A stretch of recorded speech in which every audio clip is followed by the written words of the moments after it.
All right. And we are live. All right, welcome to the second edition of Northern Vibes. I'm Matthew Maloney, the presenter, Cairns local boy and lover of everything Northern. I'm lucky enough to have Jason Costigan as my guest tonight. Jason, I know how busy you are. You've been really indulgent of us. There's been a couple of technical hitches which have meant we've started a few minutes late. I apologise to all of our viewers. I apologise to you. You've been most indulgent. Please know we really appreciate your time, and I'm sure our viewers will as well. Look, there are a few people out there who haven't heard of the force of nature that is Jason Costigan. He's the member for Whitsunday. To give our viewers the briefest of backgrounds, I'm going to have to read some stuff here. He won his seat in 2012 in the Newman landslide. At that time, he was with the LNP. He was one of the few to hold on to his seat after the returning Labor tidal wave. He and the LNP parted ways in 2019. And Jason subsequently founded the North Queensland First Party, which is the only party that lists its aim as forming the North Queensland state. Look, Jason is a real northerner. He's a fifth generation Mackay local. His great-grandfather was a copper in the old cattle town of Nebo. Now, for those who don't know it, it's the sort of place where most yards have no fences. It will bring your bins in and out. And if a neighbour has caught an extra barramundi, you might be lucky enough for that neighbour to throw it your way. Look, besides being a politician, he's been a rugby league journalist and commentator.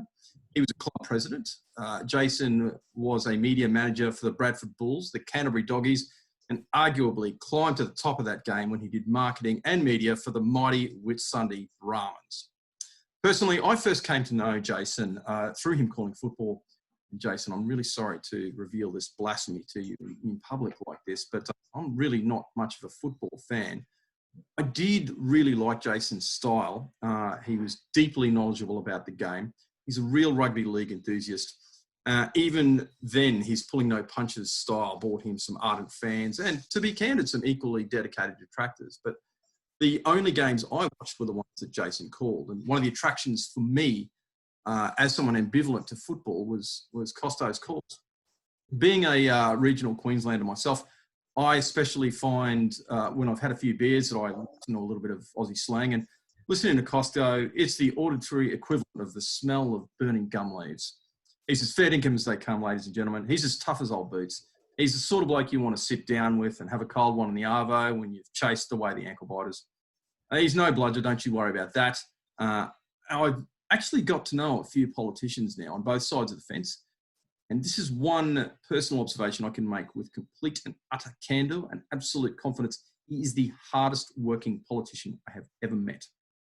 Anya Costo, how's it going? Well, mate, that's a fair introduction. I'm a bit embarrassed hearing that, but you're very kind. And good evening to you. Good evening, Northern Vibe viewers, wherever you're watching across far North Queensland, maybe Central Queensland.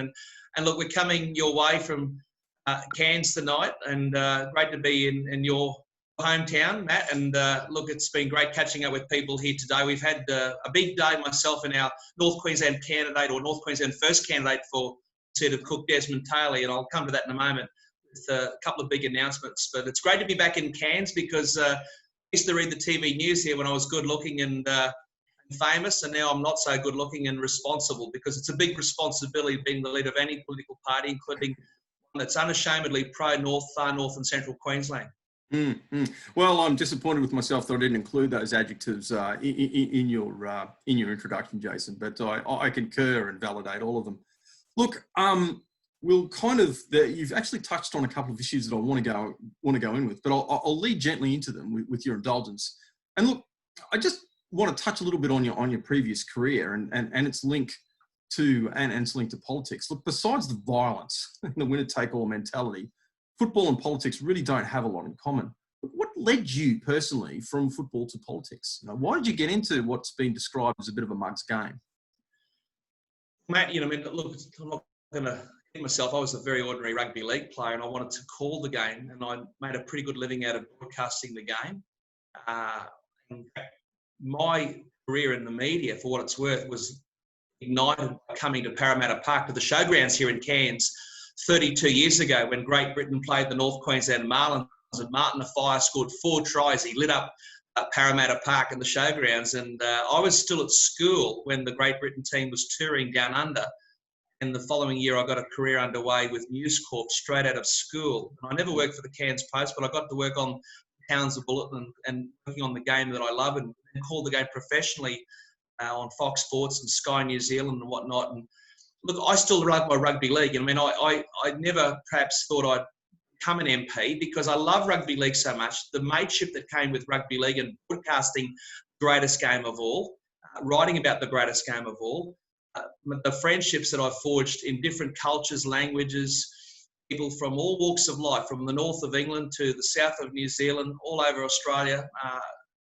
So I always had an interest, coming back to your question, Matt, I always had an interest in public affairs and citizenship and the way that the Westminster system works, now 3 tiers of government and grassroots representation. Because when I was at primary school, I used to always know who the Mayor of Mackay was, who the aldermen on the council were, and who the Shire chairmen were in our neighbouring rural local governments, with Morani Shire and Nebo Shire and Bowen Shire and Ballyando and Broadsound. And those names have disappeared, like so many, because we've had forced council amalgamations. But putting that aside, I always had a great interest in who was in charge, and I was respectful to both sides. When I was actually a young cadet journalist in Bowen, I remember the Labor member for Bowen, Ken Smythe.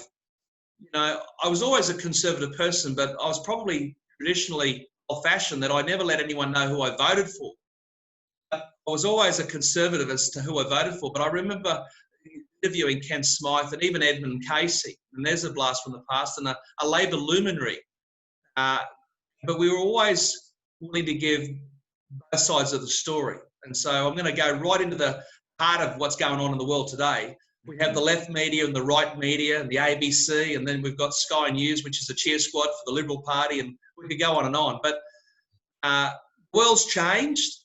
Cairns has changed. Look what we're doing tonight. I never thought this would happen. I started my career on typewriters, for goodness sake, and I didn't have carrier pigeons like some people, but, you know, I lived in a dirt street in Bowen when I started my career with News Corp. So I never, in summing up, never really thought I'd be a politician, because even though I had an interest in it, I really wanted to read the 6 o'clock news, as I did here in Cairns and Townsville in the 1990s, and call the greatest game of all. I called the 2002 NRL Grand Final on television. I did the World Cup Final in 2008.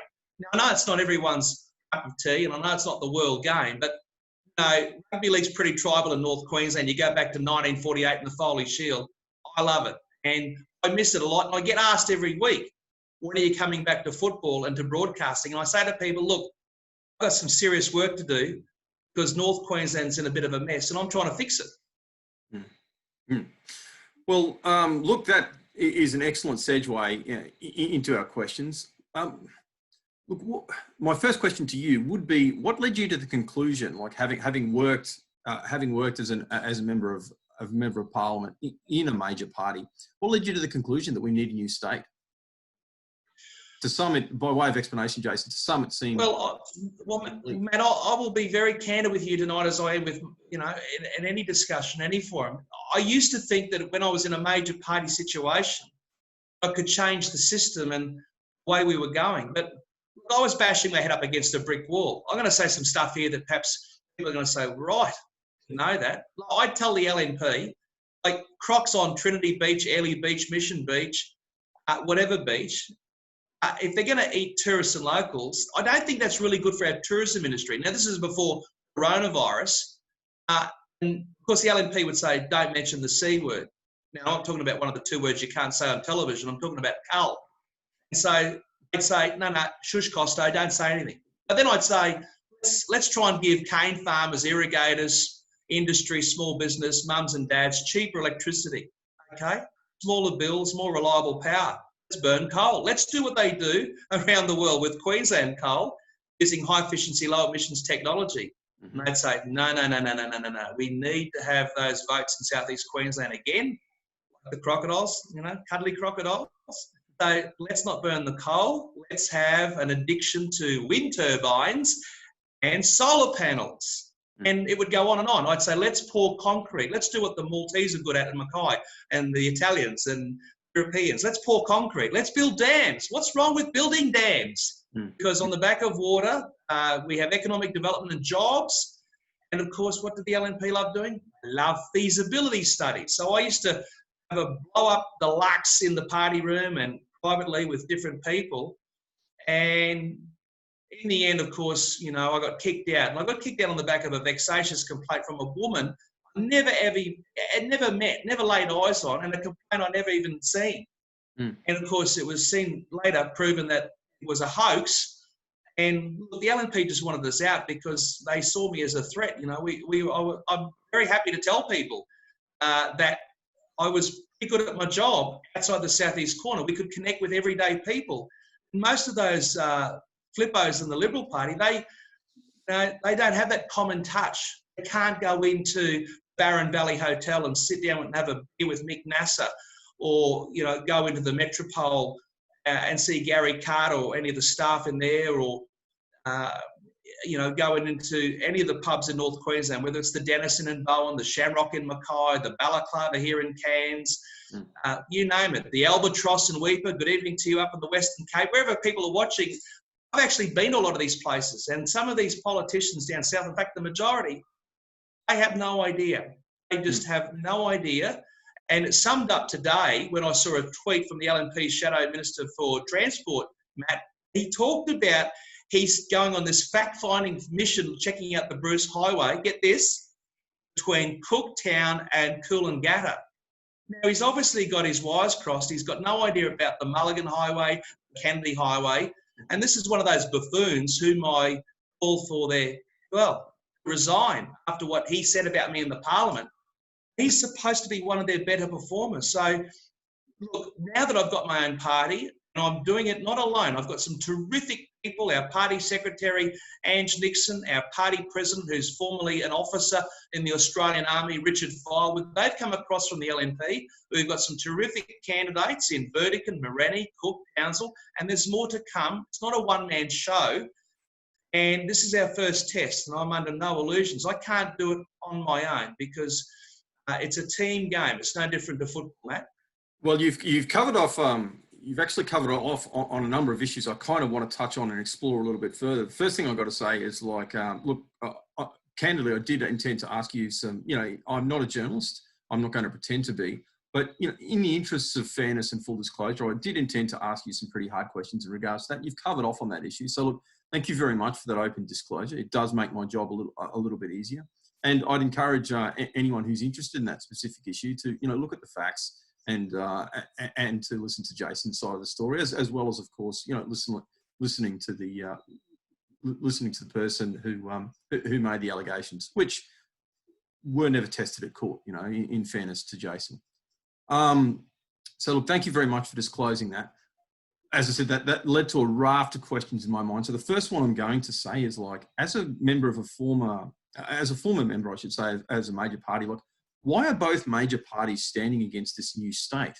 You can kind of understand, and I seriously don't want to get party political about this, because Boot Brisbane, the organisation which I'm kind of part of, is non-party political. To quote our Bill Bates, we throw bricks at those who disagree with this concept, and we throw bouquets at those who agree. As a consequence, we've had positive conflict, positive communication, not conflict, positive communication with as many members of Parliament as we can on whatever sides of politics. To us, it's about the issue. Having said that, I do want to note that you are the only person right now and the only party that's running specifically on that issue. But why is it that these major parties, both of them, including one that arguably could and should be about empowering local people and making decision-making closest to the issues, closest to the people making the decision, why are they standing against it? What's going on? Can you explain that dynamic to me and the listeners? Major parties are reluctant to give up the north of the state because, let's point out the obvious, that's where the wealth is generated. Now, they'll crap on about stamp duty and property taxes, Matt, and all that stuff coming out of southeast Queensland, right? Well, at the end of the day, I wonder how the Queensland economy would be if there were no royalties, no mining riches coming out of the Northwest Minerals Province or Bowen Basin in my backyard. And that's before we talk about other sectors of the economy. I don't want to overlook, say, the sugar industry, which is so critical to my part of the world, a $2 billion industry across the state. But obviously, the big pin-up industry is the resources sector, which is really holding us together during this pandemic economically, and thank goodness for that. But if you think about it, imagine the Queensland Treasury if it was bereft of any proceeds from the aforementioned minerals provinces. That's before we talk about the development of the Galilee Basin, which, of course, I remind you and your viewers tonight, we still haven't seen 1 ounce of black gold coal coming out of Carmichael mine or any mine in the Galilee Basin. So they are protecting their patch. They don't want to let us have our separation. And look, at the end of the day, it's not for me to lecture the major parties on what they should do. I'm sure there are people in other political parties who are sympathetic to the cause. They just don't have the gonads to come out and say it. And I'll temper my remarks, Matt, by saying when I was part of one of the major parties, I'll be upfront and honest with you, I didn't say that either. Because I used to think, I'll come back to what I said earlier, I used to think I could fix the system from within. You know, making sure the Deputy Premier came from the North, maybe making sure that the Cabinet had good representation from Central, North and Far North Queensland, making sure the royalties package for Central, North and Far North Queensland was commensurate with what was being ripped out of the ground in the Bowen Basin and Port of the Northwest Minerals Province, coming out of our ports, Port of Townsville, Bay Point, Honey Point, Gladstone, Mackay and so forth, Abbott Point, whether it's particularly in coal and also in the base metals sector, and on it goes. So, look, just summing up, there's a lot for Queensland Treasury to lose if separation took place. Let's not get ourselves. Well, see, that does lead on to, if I may ask a bit of a difficult question, and I apologise to to my president who may feel uncomfortable with me asking this, but I believe one of the things that we need to do as people who want to take control of our own destiny, because for me, by way of explanation, the reason that I'm involved in the New State movement, there's a number, there really is a number, and it would take some time to go into the great details, but really for me, it's about having control of my own future. It's about being able to control the resources. It's about having a real say and having democracy matter, because to me, democracy is not a principle, it's not a punchline, it's not a joke. And if people don't have control of their own future, then kind of it's really making a bit of a mockery of the concept. But we have to sell this to people in Brisbane. Now, one of the things we were going to do before COVID was we had a really excellent event that I'm genuinely sad just didn't go ahead. We were going to hold a debate in Brisbane for and against. Now, we were going to give some oxygen and a platform to Brisbane people who were against this. Now, some other organisations who are for the New State thought it was unwise, but I didn't. And I think one of the things we need to do is really show the people of the southeast corner and the potential New South Queensland, if I can call it that this will benefit them as well. Now, yes, it's true that we will take away a lot of resources. They keep whinging that we're bludging off them. They keep whinging. Anyone who actually knows the economic figures know that's simply not the case. But we can't. I don't think this movement will be successful, because understanding that, you know, out of the 73 members in the southeast corner, there's got to be something in it for them and their constituents. No sane parliamentarian is going to get up and say, look, I'm going to vote for this purely out of principle, and it's really going to hurt us a lot. I believe, and I don't say this lightly, Jason, I'd like you to comment on this. I believe a restructuring of the state. Now, Brisbane doesn't have any official policy as to where the line should be. We have another discussion points, but let's say we draw the line just south of Gladstone. I believe that would give the people, you know, south of that line a lot more voice. It would mean that the people out in places like Gatton, Quilpie, out in the far western regions and the other wealth creating places like that who have kind of been ignored a fair bit, because, you know, all of those electorates too are covered there. It's going to give more, sure. It's going to give them a lot more power. It's going to mean that they, as rural and remote people, it's going to give them a voice in the new parliament so that they will be able to control. And again, they'll be able to control wealth for their areas as well, because it's not just the case that, you know, North Queensland, far North Queensland and central Queensland is having the wealth sucked away from it. That is true, but it's all of the regional areas. Now, when I speak to, because I've spoken to people from, you know, Winton, Blackhall, I've even spoken to people in Quilpie and Toowoomba about this movement. Some of them have used words to the effect of, well, you know, don't leave us behind. And I've said, well, the simple fact is we have to draw the line somewhere. And it makes... Matt, we have to. Matt, I'm going to jump in there. Because you can't be all things to all people, okay? Politics is a contest of ideas. My idea is, and it's shared, and I don't have a monopoly on it, okay? It's not my invention. I just so happen to be serving in the parliament with the, thanks to the goodness of the people of Whitsunday, and I hope that continues for quite some time, needless to say, because unless I'm in the parliament, I can't affect change and change for the better. You can't be all things to all people, Matt. So whilst I sympathise with people in Quilpie and Thargomindah and Cunnamulla and Doorat and Wallumbilla and St George and Dirranbandy and, you know, on the banks of the Wilson River out the back of Nakundra, I've been to a lot of those places. The fact of the matter is, I'm in the business of delivering, and will be in the business of delivering Australia's seventh state.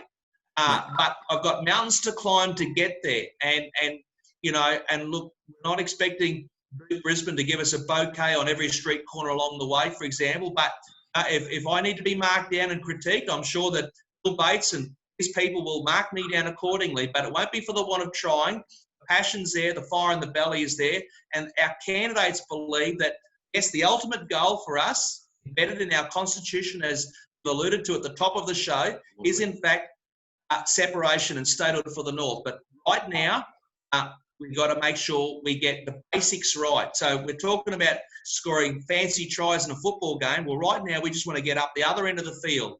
And that analogy is true in the sense that we need to get 3 to 5 people elected to the Queensland Parliament to affect change with a referendum and so forth, to get the wheels put in motion. So Jason Costigan Member, Clinton Hawkes in Townsville, Carolyn Moriarty in Burdekin, Desmond Taylor in Cook, myself, of course, in Whitsunday. I can't do it alone. So if we get the balance of power, yes, we'll make sure that we say to the would-be Premier, we want those $6 billion in mining royalties quarantined. We're not looking for new money here. We just don't have an income problem in Treasury. With Labor, we have a spending problem. That's right. Under Labor and the LNP, Matt, we have a distribution problem. Now, you haven't probably heard that on mainstream media, but I'll say it on Northern Vibe tonight. Under Labor and the LNP, historically, we've had a major distribution problem. Looking to fix that, quarantine that $6 billion over 4 years for projects to drive the economy post-COVID-19, central, north and far north Queensland. And I'll add before I finish up, it's 12 times bigger than what Campbell Newman gave us when the LNP was last in power. What does that tell you? Yeah. Look, we will keep moving on. It's a very, again, you've raised a whole raft of issues that I'm really keen to explore. I really do want to know, like, I think it's something that as a movement, we need to answer the question is what's in it for Southeast Queensland and what's in it for those other people. We simply have to appeal to those people. I think it's part of our strategy that we're kind of lacking. But to move on from that, there are a number of other people who are working in this space, and it's not quite the People's Front of Judea and the Judean People's Front, but we're not at parity. We're not a complete parity yet, but they're speaking openly and candidly, and you've done that, and as a consequence, I feel that I should too. What message would you deliver to other people working in this space? What would you say, like if there was a group of people working in Townsville, to pick an example, entirely at random, what sort of message would you like to deliver to those people? This is for people to jump on the statehood bandwagon? Yeah, but like for people who are working in that, for people who are working in this space already, people who are doing a little bit of work there, if you could deliver a message to them, what would you say? Well, I'd encourage people to think about what the future holds for you and your family and your community. Are you happy with crime in Townsville? I'm not, because guess what? My car got rammed last Monday. I saw a stolen car in my hometown of Mackay on the weekend, and I don't want people to misread me smiling about it, because it's a smile of just thinking, it's a wry smile in the sense that, where's this going? I saw an old mate of mine who's a copper in Cairns today at the RSL. I hadn't seen him for 25, 30 years. And he said, mate, good luck to you. We've got to change the way we do business and the way we do service delivery. And sometimes you've got to make decisions and articulate policy, in the case of myself, to get the attention of the public, the people you're talking to. Otherwise, we're just not going to get people elected. So, for example, law and order, we can pussyfoot around till the cows come home, Matt, and just go around in circles, or we can say, you know what, this is what we're going to do from now on. Now, our law and order policy, if you're wondering, will be announced in due course. But I say to people, separation for North Queensland will be a beautiful thing, because we have resources to do it. Is it affordable? It's not a matter of more politicians. It's a matter of making sure we have better representation, better resources in terms of, are you happy? Are you happy in Mossman tonight that your daughter can't have a baby at the Mossman Hospital, or at the Moranbah Hospital, or the Theodore Hospital, or the Bowen Hospital? Are you really happy about that? I say to people, particularly newcomers, not everyone is Generation 5 North Queenslander like myself. No, I don't want a medal for that. I say to the newcomers, you realise that it actually used to be better. It actually used to be better. And that's why, for example, today we've told cane growers very candidly, our policy announcement in Cairns, that if we do get the balance of power, we do have that privilege. Unlike one of our political opponents in the North, we actually have a very good idea as to what we're going to do, rather than just make it up on the day. This is not a dress rehearsal. I'm going for my fourth election. I've got some idea what we need to do. We've got some smart people behind us. And so the sugar industry, we will rip up brief regulations. Now, LNP, they haven't got the guts to come out and match that yet. They haven't got the guts to do that. They haven't got the guts to do a lot of things. They whinged about sugar marketing for growers. They whinge about the cost of electricity. But where's their commitment to deliver a high efficiency, low emissions coal-fired power station at Collinsville? Something that I'm passionate about, something that we've committed to, $400 million out of our $1 billion Powering the North program, paid for by royalties. I'm not looking to raid people's pockets here with new taxes. Money's there. There's a distribution problem. We've got our economies in our cities like Cairns, Townsville, Mackay, Rocky, struggling. And that's before we talk about our wonderful satellite towns, Mareeba, Serena, Ayr, Proserpine, Ingham, Tully, Mossman, Hilly Beach, and on it goes. So absolutely, we've got a lot of work to do to stop the rot in the time of a recession. Look, we're speaking because that links into sort of the question that I did ask earlier. It links into motivation for people. And look, we were lucky enough to speak to Professor Bernard Salt, who's a great man. I've got to say, I'm a bit of a fanboy of Bernard, and he gave us a good 40 minutes of his time. And considering the consultancy fees he normally charges, I've got to say we were absolutely thrilled to speak to him for that long. He kind of ticks off on the economic and obviously the demographic issues. And I don't want to misrepresent or oversimplify what he says, but fundamentally he does validate, that yes, we do have the money. Yes, we will have the population when we hit, 1 million people in the kind of area we look at. But one of the salient issues that he noted, he said, look, you need an emotional tag. People need sort of like an emotional issue that they're gonna kind of put on. Now, that is linked in with the what's in it for people for Brisbane, but it's also I would ask you, what is the issue? Because we get a lot of people who in principle are very happy with it. They want to support us. They think the idea is good, but they don't really have the deep motivation to move forward with this. They're not. The unfortunate reality is at this stage, and we're all working to change it, but the new state issue isn't in the top 4 or 5. What issues do you think will push that? is there anything that we can do as an organisation to help push that forward? And is there a slogan, or is there, is there an emotional tag that we could or should be looking for as a movement? Well, look, that's something, in terms of marketing and whatnot, it's not something that I perhaps have all the answers, but messaging is important. And I don't profess to have all the answers here. People have to ask themselves, are they happy with where things are going? Because what you alluded to a moment ago, the number of MPs outside the southeast corner, it's only going to get worse. Yeah, it is. Only going to get worse. So if you're happy for the Bruce, Kennedy, Flinders, Mulligan, Peak Downs, Capricorn, Highway, whatever highway, you're happy with it right now, don't worry about North Queensland First. Just keep on doing what you're doing. If you're happy about Brisbane being Queensland's biggest mining town, okay, with the high vis, men and women coming up, taking our jobs, not Cairns, Townsville, Mackay, Rocky, Moranbah, Mount Isa. Brisbane's the biggest mining town in Queensland. You're happy for that to continue. You just keep doing what you're doing. Don't change your vote. Just keep doing what you're doing. And if you're happy with the disparity with First Nations people about life expectancy and educational outcomes and all that stuff, just keep doing what you're doing. Just keep voting the way you've done. And look, you know what?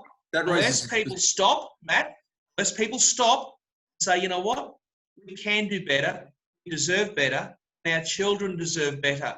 I'm sure that Patrick Costigan, my great-great-grandfather, when he got off the boat in Mackay in 1865 as the town's first copper, 6 years after we broke away from New South Wales, I'm pretty sure they were talking about that new colony back then. And here we are, 155 years later, talking about it.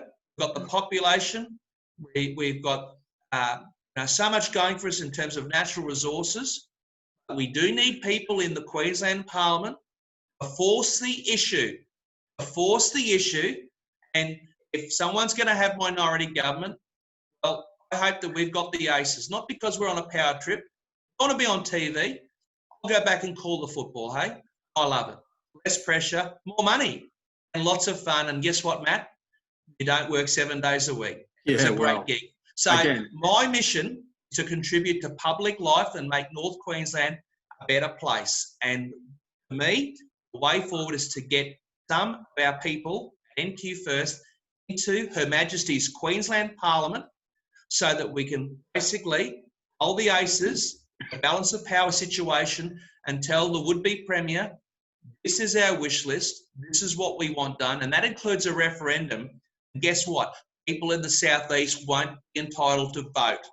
We're not going to repeat what happened in New South Wales and the Hunter Valley in 1967. If you want to read that offline after the show tonight on Northern Vibe, what I'm talking about, and have a look at what the Liberal Premier Askin did, the people of the New England, when the New England part of New South Wales was hoping to become a state within New South Wales. It never, ever happened. And I say that as someone who spent time in the New England, working there, a previous life in television. It's still part of local folklore. I'm a great student of history, Matt. I've learnt and I've read a lot of things about this issue. I don't profess to have all the answers. I've listened to people. I've listened to my old boss, George Brandis, who was, after all, the Attorney General. Okay? So, George has assured me in the past that this can be done from a constitutional perspective. It's up to the people. If you are lazy and you have apathy and you are happy to just go with the flow, nothing will happen. Yeah. If you want to get fired up, have a look about NQ First and what we're trying to do to make your life, your family's life and your community a better place and ultimately live a statehood for North Queensland. But firstly, we need to get some of our mates, my mates, elected in the Queensland Parliament to force the issue and get that referendum up. And I'll be very confident that if I'm leading the yes case as an MP, that the people of Far North and Central Queensland will give us a resounding yes if we get that opportunity. Okay. That's, again, the unfortunate thing is because I get so much information. I do get a little bit of information overload anytime I speak to you, Jason, because, you're very passionate. You deliver a lot of information in a block, which is kind of good. But for slow-minded people like me, doing his incompetent best to keep up, it can be rather challenging. But look, what is it going to mean for Indigenous people? I work a fair bit in kind of that space, and I'd be very interested. And I know, like when I speak to Indigenous people, and I do so, I've done so as far north as Cohen. I haven't spoken to any of my Arakoon or Lockhart River friends about it, other than on phone and on social media. I haven't had a chance to have face-to-faces with them yet. That will come, God willing.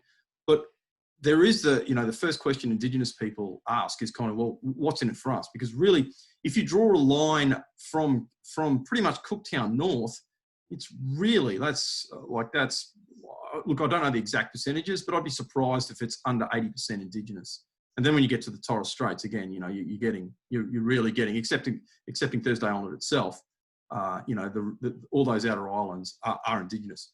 What would a new state mean, and what kind of vision do we have? And I know we're going to involve Indigenous people as part of it. So rather than us telling them what they need. Matt, I'll give you an example. Let's say there's 25 people and 25 MPs in a North Queensland Parliament. It would be reasonable to assume that Torres Strait may have its own MP in the Parliament.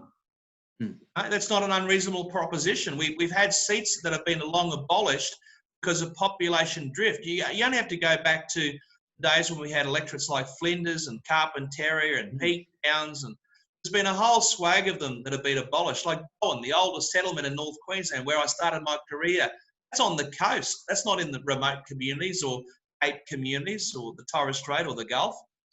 So I think what we would have is a proposition to people, no matter the colour of their skin, they would know that they have someone on the ground that cares about them, because these electorates are getting bigger and bigger. Like the member for Traeger, that's the electorate formerly known as Mount Isa. If you look at the map, it's just getting bigger and bigger and bigger. And it's ridiculous, and it's not fair on the people. It's not fair on Robbie Katter. He's a great fella, Robbie Katter. I've got a lot of time and respect for Robbie and his family. His grandfather, of course, is a keen student of politics. I remember him, and I remember meeting his father 30 years ago. We don't agree with everything, and they're pretty ordinary at getting stuff organised. They've had a great chance to try and take the mantle here. Hey, this is their 7th election coming up. What have they achieved? Not a lot, But Robbie's in a tough gig there, because he's got this massive electorate, the electorate of Cook. It's bigger than the United Kingdom. Is that good in the interest of democracy? Yeah, exactly. I don't think so. If I can butt in and make an observation there, I believe that this is the issue that we can use to appeal to the Southerners as well, and Indigenous people and everyone else. So when I'm speaking to Indigenous people, what I kind of say to them is this: okay, well, right now we've got the electorate of Cook, which is pretty much Mareeba North, disproportionately Indigenous.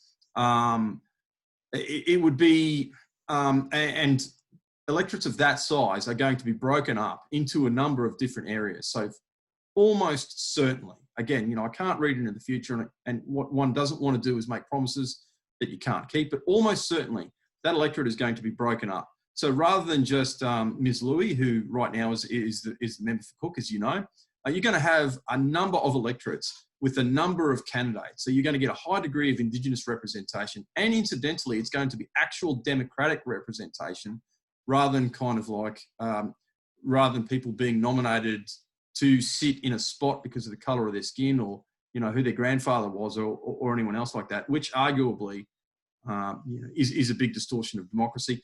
That dynamic, if I can make the observation, Jason, also works for the people of the southeast corner. So again, you're going to get all those massive electorates that are the rural and remote areas there in the southeast corner. And arguably even places, even the kind of not so big electorates could be broken up even smaller. So, because the issue fundamentally is, as we've discussed, it's about representation. So if you're not close to your member of parliament, if that person really isn't covering off on the issues that affect you, you don't have easy access to that person. Fundamentally, you don't have a voice in parliament. Now it works really, really well if you're in Brisbane, because you've got a lot of electorates in relatively small areas, and they can deal with stuff that arguably it's almost city council issues that they're kind of dealing with down there, because a lot of those electorates are so small. So if we broke, this is what I discuss, and I really wouldn't mind your comment on this because you know the mechanics more than I. If we were to break up the state, it would mean more representation for those in the southeast corner. It would mean more representation for those in New South Queensland. Well, Matt, I'm going to jump in. I don't really give a rat's what it means for the southeast corner. I hate to break it to you. I mean, maybe you've got an auntie down there that you're looking out. No, she's got great representation. It's a case that it's simply pragmatic, Jason. I believe that we have to make the case to the elected. You make the case by getting people.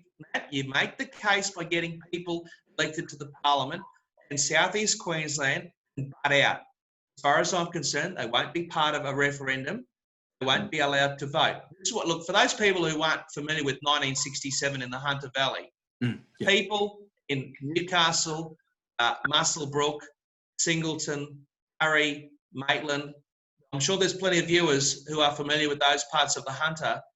They were given the benefit of voting in a referendum, which effectively blocked New England statehood movement.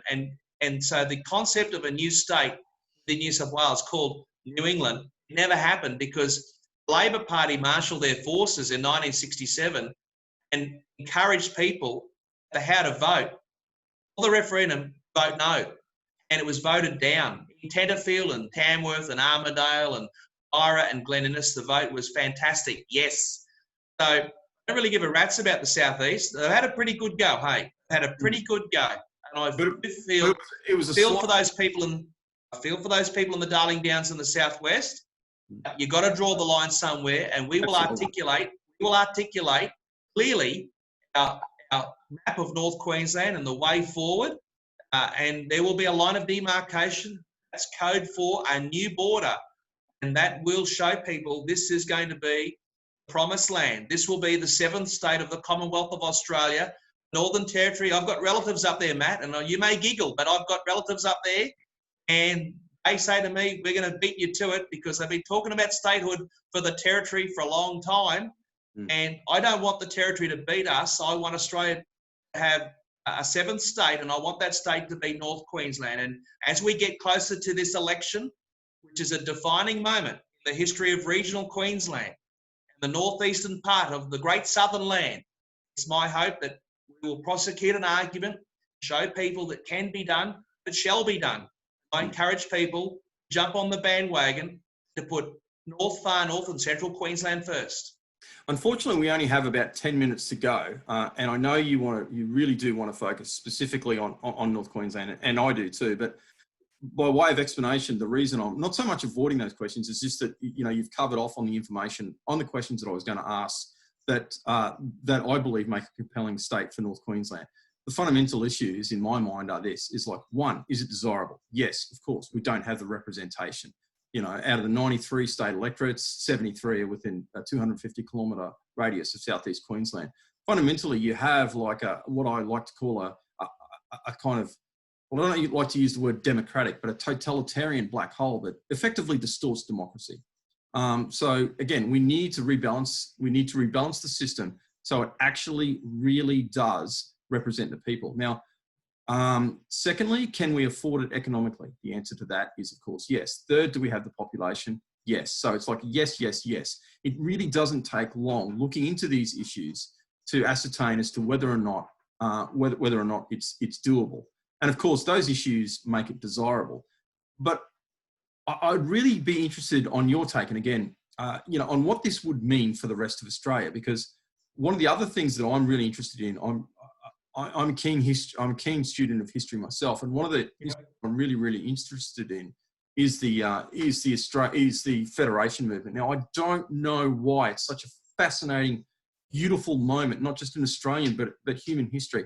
Like in 1901, this massive continent decided to federate, and unlike any other nation in human history, not one drop of human blood was shed doing that, Jason. Now, yeah, great point, great call. Yeah, I'm not saying that during the process of colonisation that that people weren't killed. That's not my argument. I mean, specifically, when we decided to federate, and it's pretty well kept history. I'm very good friends with. Hey, Matt, don't forget, hey, Western Australia almost missed out, hey. Very really close. Missed out. And Lucky look, we gave them the railway line. Yeah. And look, I don't know if people realise this, but the it was a close thing. Railway line, yeah, got them in, didn't it? It was a close thing. It was a real close thing. But like, you know, when the country decided to federate, we don't even know of any serious violence incidents at pubs. Like, no one's even being recorded as being like knifed or slashed or anything like that. Now, It wasn't on. Didn't have Facebook then, Matt. that is absolutely incredible. But what's happening now, and like without going into it, I'm going to have to get a little bit subjective here, but I know there are some, you know, luminal legal minds who agree with me, like Professor David Flint, like Professor James Allen, and Amanda Stoker. There has been a real distortion of the federation because of some arguably very, very shoddy decisions by the High Court that effectively centralised power in Canberra all the time. Now, it's not just a drain of power to Brisbane that I'm concerned about. That does that annoys me a lot. But candidly, Jason, what frightens me, and I don't use the word frightens lightly, I mean, what frightens me is the idea that we're going to lose more and more power. The states are going to become more and more relevant. And I think one of the answers to rejuvenating the federation for this country is the formation of a new state. Think of this. I'm going to throw this idea out here. That's always really, really excited me. You get a new state. You get a whole bunch of new senators. You get a whole bunch of new federal representatives. You get a whole bunch of new. Of course, we're going to want to kind of put people on other unelected institutions like the High Court. You get the people, you get the bureaucrats in Canberra, and you get the politicians in Canberra saying, we want to suck yet more power away from you.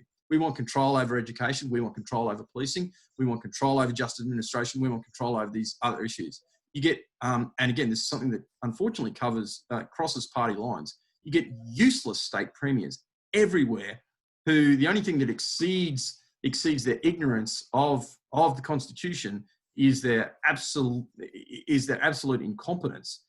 If you had a new powerful North Queensland state saying, well, you know what? No, we just broke away from Brisbane. Do you think that we're going to let you take more power away from us? Do you think that we're going to let you make the decisions for us when we've decided that we don't want Brisbane to do it? Again, you look at COAG. You imagine someone turning up to COAG and just going, no, we'll take it on notice. No. And look, let's use a specific issue. And again, this is kind of like a lot of it is this is pretty freewheeling. But I don't smoke marijuana. I've never tried marijuana. I'm not pro marijuana use. Okay, I don't think it's a good idea. Like the evidence on people smoking cannabis is you kind of shouldn't do it. Having made that qualification, it's something that the vast majority of Queenslanders, it seems, wants to do. Now, we know that from illegal use of it. Like, there's not many people in Queensland that haven't tried it.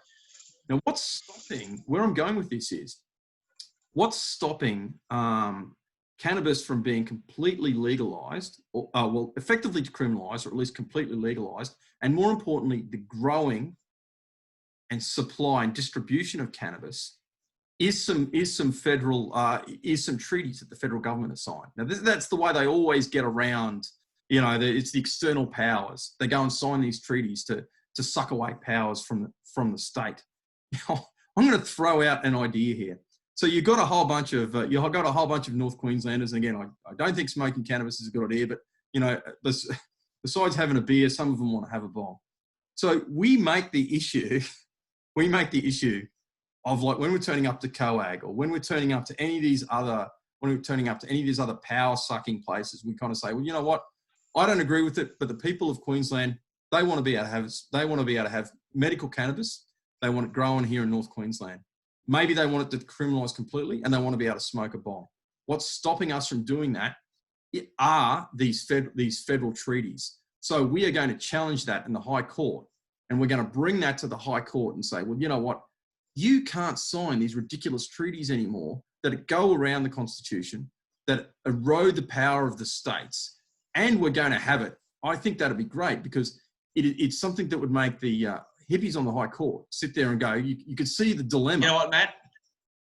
Look, I'm going to jump in there. And a lot of that stuff, to be blunt, doesn't wash with everyday people. How so?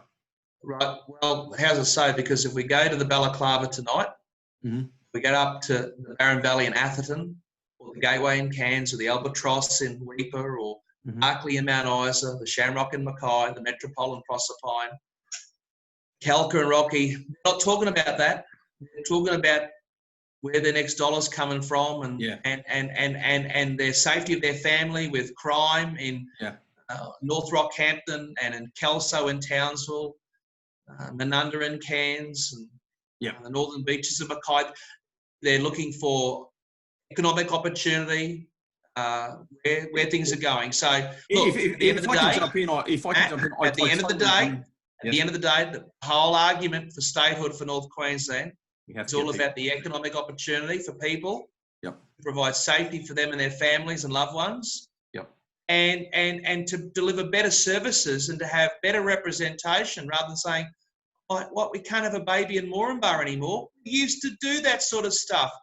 I'm not looking for the moon and the stars here. I'm just looking for a return to our glory days, and I want to see Far North and Central Queensland realise its potential. So I'm not going to get bogged down in all the mumbo-jumbo about competitive federalism, because most people in those pubs I talk to at the coalface, right, that just doesn't press buttons with them. I want to go into the Calca and Rocky or the Balaclava in Cairns or anywhere in between and say to people, hey, mate, this is what we'll do for you and your family and your community. This is what we'll do to make your place a better place. You've got to vote NQ first. It's deal or no deal. It's pretty simple stuff. You get a chance every 4 years to get it right. And they say the people always get it right. I hope they do so on October 31 when NQ First lines up for its first state election in the great state of Queensland. We do need people to back our candidates if we want to come within a bull's roar of delivering statehood in North Queensland. Yeah, look, I do see where you're coming from. I am an abstract thinker, and some people suggest that I overthink things. But look, to give myself a little bit of credit here, it is all kind of linked in so much as, like, we need to get people. It goes back to one of the questions that I asked earlier that, Bernard Salton and people like that have kind of raised to us.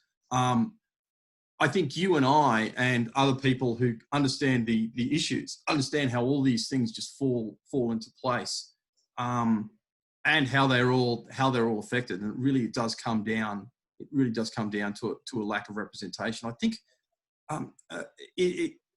look, I agree with you. I'm not disagreeing, but I'm really thinking that we need a touchstone specific issue rather than a bunch of threads, important threads, like, economy, law and order, all of these things, and health services, education. Of course, they all matter, and together, and woven together, they make a very, very, very strong right. I get that, but I still think that we need a specific touchstone issue, something that's going to really galvanise people. And I'm really looking as someone who's interested in seriously moving this forward. Well, one of the problems we've got, Matt, is that a lot of people who are entitled to vote don't understand how good it used to be, okay? And so I'm not ancient and I'm not a baby.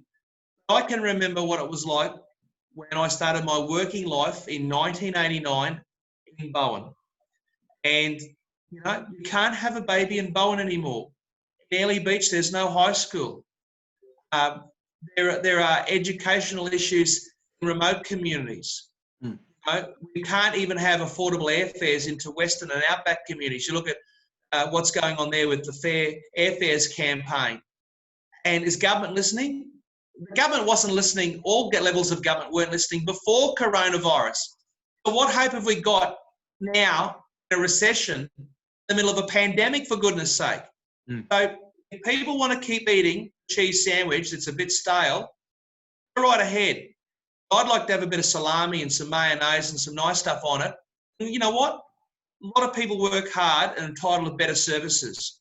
And we used to have better services. Like, for example, in the northern beaches of Mackay, where I am, Matt, There's 20,000 people. We don't even have an ambulance station. You go figure. You tell me that's a good thing. Come on. That's right. Well, look, thank you very much. We've been going for pretty much on an hour now, even taking into account our, I think it was a 4-minute late start for all of our viewers out there. I do apologise. And again, Jason, thank you very much for your indulgence. I just reiterate what I said at the beginning. You were ridiculously busy. You've been the most indulgent of us. We appreciate the fact that you're passionate about this issue. We appreciate your support. And you can rest assured that we'll be doing our best to get this video and thereby your message out to as many people as we can. On that note, I'm going to give you, you've done a fair bit of chatting, but I'm going to give you the Matt 30 seconds to deliver a 30-second message to everybody out there. If you wanted to tell the world something about, it doesn't have to be about the new state. It doesn't even have to be, it can be about the football, it can be about whatever you want. Jason, 30 seconds, start now. Well, we don't have a spending problem. We don't have we don't have a wealth problem in regional Queensland. We have a spending problem under Labor right now. Under LNP and Labor, we have a distribution problem. Money gets spent in the southeast corner, and people know that, but you need to change the way you vote. Today in Cairns, we had a big day announcing our new $400 million pledge to deliver Tully Mill Stream. How's that for an old Back to the Future project? North Queensland First actually wants to make it happen. Same with basically coal-fired power, driving the economy, lifting the ban on uranium. You can't do this stuff, though, unless you're in Parliament, you have some mates. And that's why we're saying to people, please support North Queensland First at the next state election, particularly as we use it as a springboard, I should say, my old boss. Yeah. But as a springboard to statehood for North Queensland, because the LNP and Labor, the big two, Matt, as I sum up, they are only interested in your vote in the North. They're like snake charmers. They come out of the fields every 4 years. They want your vote. And then they go hide and down south. And it's summed up by that bloke who's with the LNP today. Check it on Twitter. Steve Minikin's his name. He actually thinks the Bruce Highway starts at Cooktown. And this is the same mob that reckons they can fix the Bruce Highway. They don't even know where it is, for goodness sake. And that's before we talk about the Muppets that are part of the Red Army. Great to be with you, Matt. Thank you very much for your time. Splendid to catch up. God willing, we'll do it again sometime in the future. Cheerio.